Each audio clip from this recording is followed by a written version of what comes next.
अस्सलाम वालेकुम। सबसे पहले तो आप सब लोग आए, आपका बहुत बहुत शुक्रिया।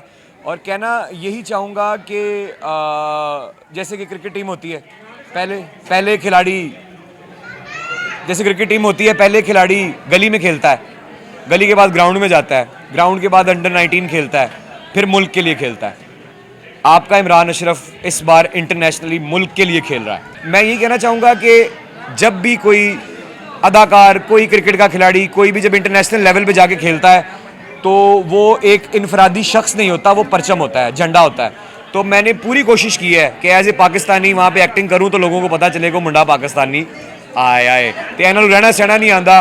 22 अगस्त को सिनेमा घरों में पाकिस्तान से जितना बिजनेस जाएगा पता लगेगा कि पाकिस्तानी अपने पाकिस्तानी अदाकार से प्यार करते हैं, और अगर कहीं नहीं भी लग रही तो सानू कोई परवाह नहीं। इमरान अशरफ ने पाकिस्तानी स्क्रीन पर अपना जानदार अदाकारी का लोहा मनवाया। इंटरनेशनली जब काम कर रहे थे तो थोड़ा बहुत प्रेशर था, और किस तरह की केमिस्ट्री थी दीगर फनकारों के साथ आपकी? बहुत अच्छी केमिस्ट्री रही। मेरा डायरेक्टर बहुत अच्छा, रूपन बाल जो है वो डायरेक्टर बहुत अच्छा है। और प्रेशर एक जरा अलग लफ्ज़ है, क्योंकि एक्साइटमेंट भी थी कि मुल्क के लिए खेल रहा हूँ। जिम्मेदारी का एहसास थोड़ा ज़्यादा था, जो मैंने निभाई भी है। ये 22 को पता लगेगा कि मैंने क्या किया है।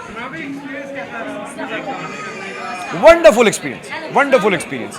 पंजाब का तो आपको पता है, हमारा पंजाब तो हम वैसे भी पंजाब का बड़ा ख्याल रखते हैं, और उन्होंने मेरा बहुत ख्याल रखा। स्टोरी बहुत अच्छी है, नासिर चिन्योटी साहब इसमें मौजूद हैं, और अच्छी फिल्म है। अच्छी फिल्म नहीं होती तो मैंने घर सोए होना था, मैंने इधर नहीं आना था। It's a wonderful film, please go and watch. एना रहना छड़ा नहीं आता। 22 अगस्त थोड़े से दिनों में। सर जी आपको भी आई लव यू।